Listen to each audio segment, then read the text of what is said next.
Hi guys, welcome to the Fashionpreneur Talk with Gitana Styling podcast. If you don't know me, my name is Sandra. I'm a fashion stylist, a podcaster, and a business consultant. And this podcast is about having genuine conversations about fashion entrepreneurship and getting your questions answered. So if you have any questions at all, please email me at info@gitanastyling.com. Gitana is Gitana styling.com. I will leave a link below for you anyways, okay?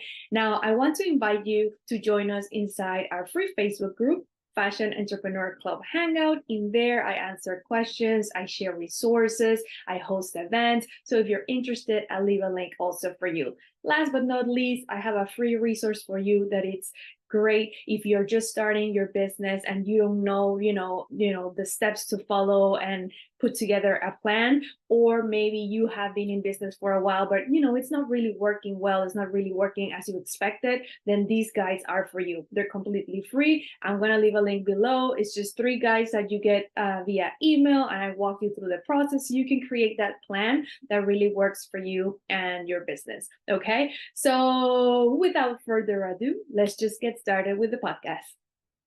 Hey guys, welcome to this episode where I'm going to talk about how I'm using ChatGPT right now in my business to help me be more productive, to help me be more effective.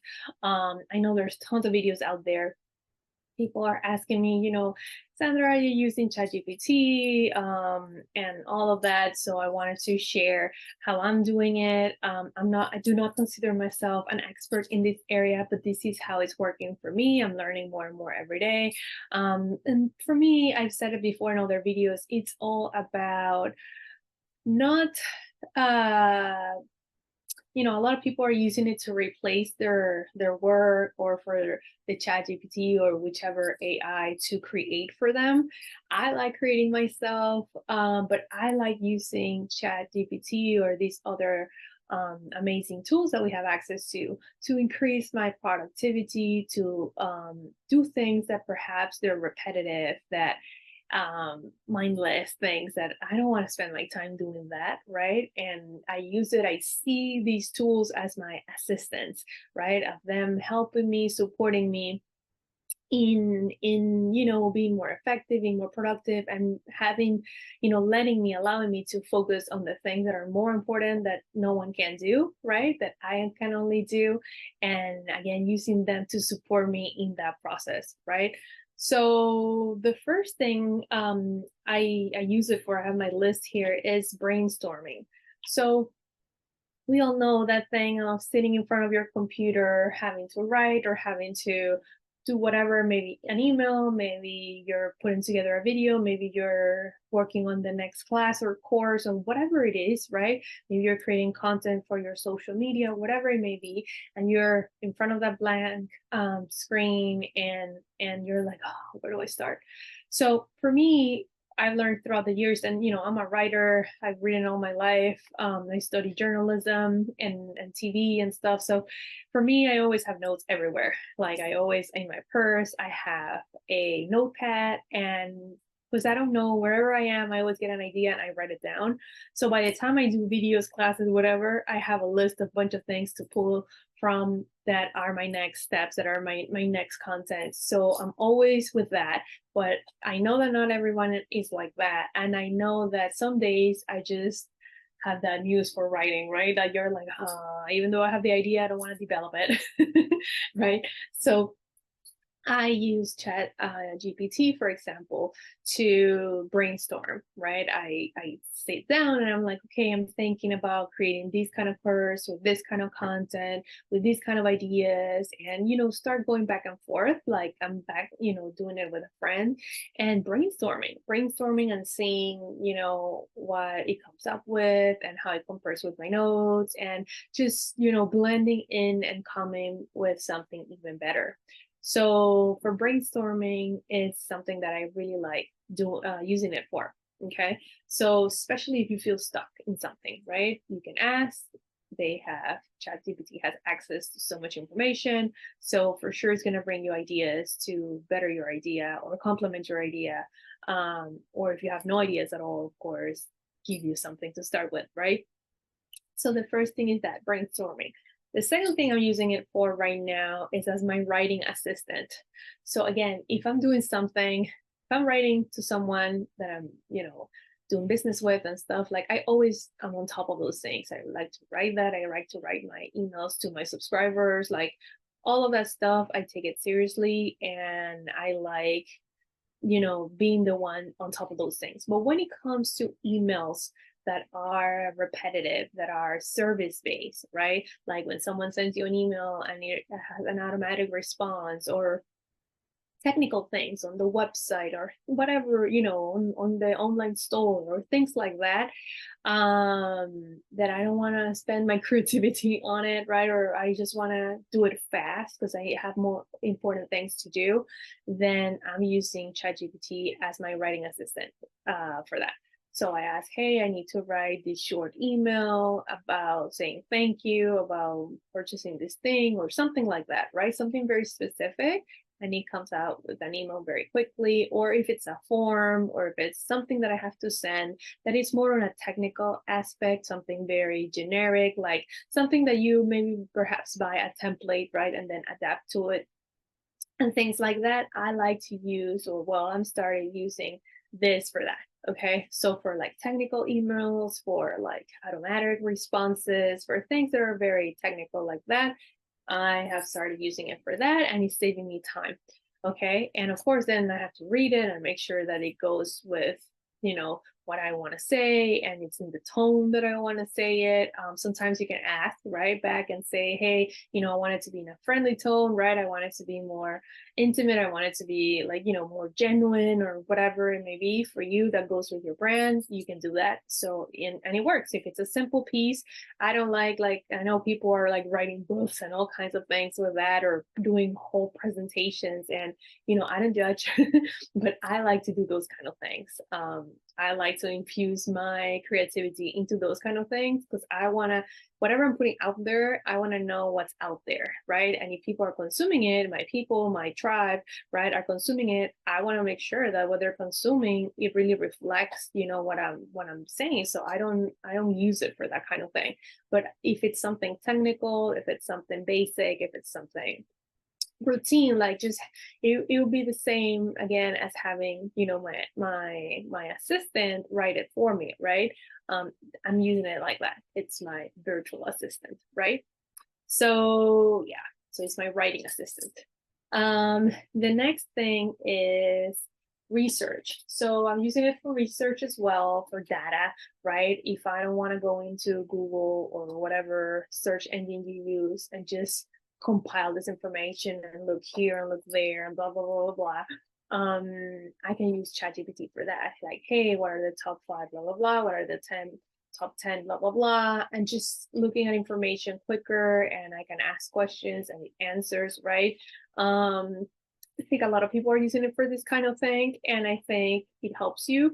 I still, depending on what I'm researching, because I think there's a lot of value on you doing this kind of thing. But again, if it's something that is time consuming and it's something that is basic and it's something, again, if you can use it as an assistant and just give them these very simple tasks that can do it faster than you, and then you go in and then you go into the pages it shows you and you do all the research and stuff, then I think it's good.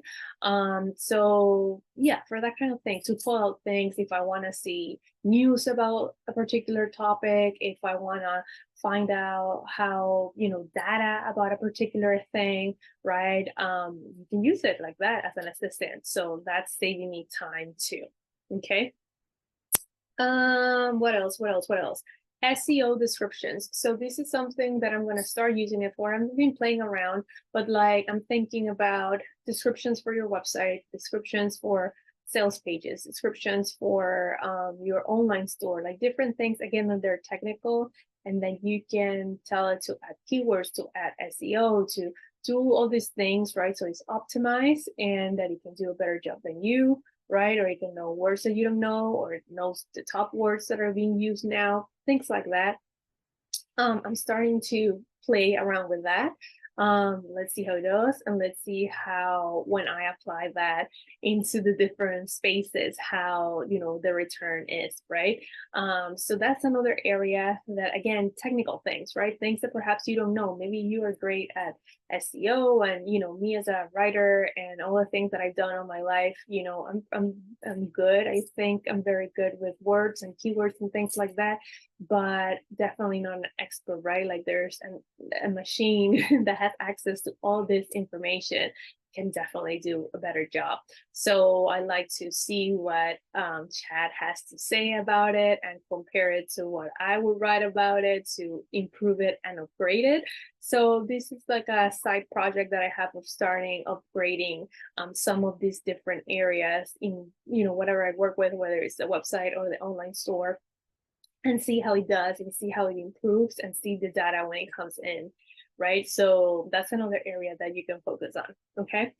And the last one I have here is planning. So I'm also using it a lot for planning. Again, like I see it as my assistant, my virtual assistant, someone that I have sitting right next to me and I'm telling him or her, right? Or like, hey, I want to do this and I want to do it in 6 weeks, or I want to do it in a month, or I want to do one thing per week, and he helps me come up with these plans. And instead of me sitting down on Word or whatever program you use to write everything down, you can help me do it like that, just telling them things and coming up with this calendar. So I'm using it a lot for that. And I do a lot of planning, right? Like for the membership, for the podcast, for social media, so many things. So it helps me just have everything organized and together. And I give them my ideas, right? I share what I want to do and the topics I want to talk about and everything. And then I give it, it's just kind of having like bullet points, and then I infuse it with my content. But it's helping me plan out, having that guideline, having those time frames, having all of that to make my life easier. So planning, it's another area that I'm using it for. So yeah, that's how I'm currently using it right now. It's the most important thing, like I said, is saving me time. We'll see, right, in the long run how that reflects on finances, right, or monetary rewards. I appreciate having access to that help, right? So I think if you're like exploring and you're all the time seeing like, how can I turn this into something, because I'm having fun and I love how it's working, but I want to use it for something helpful. I just wanted to share with you in case that's something that you want to use it for. Let me know how you're using it. Let me know how it's working out for you. I'm excited to keep on finding new ways to do this and integrate this. It's a learning curve, right? There's so many things happening all the time. There's so many tools. I already use so many tools, right, to do so many things. If I look back to 5 years, 10 years, 15 years of how I used to do things and how I do them now, like it's crazy, all the apps or the softwares, all the different things that we're using, right? And now this is a big part. It's going to change everything. It's already changing everything. So more help. And, I know that some people are scared of the technology and they are overwhelmed, and also another group of people are worried about the effects. But I think that if as long as you stay conscious with it, right, and you're the one running the show, and you're the one using your creativity, and you're the one calling the shots, you can use it for good things, right? So yeah, let me know if it's helped you. Let me know how you're using it. I would love to know how you're using it and how it's helping you. Thank you so much for watching, and I will see you guys in our next episode. Okay, bye guys. Hey guys, thank you for watching this video. I just wanted to let you know that the membership is now open. So if you need support growing your brand, getting it visible, establishing it, and getting consistent sales, please take a look at the membership. In there, you can get support every day for a very affordable price. I answer your questions. I give you content, motivation, and different things to help you along the way. So if you're interested, I'm going to leave a link below. Let me know if you have any questions, okay? Bye, guys.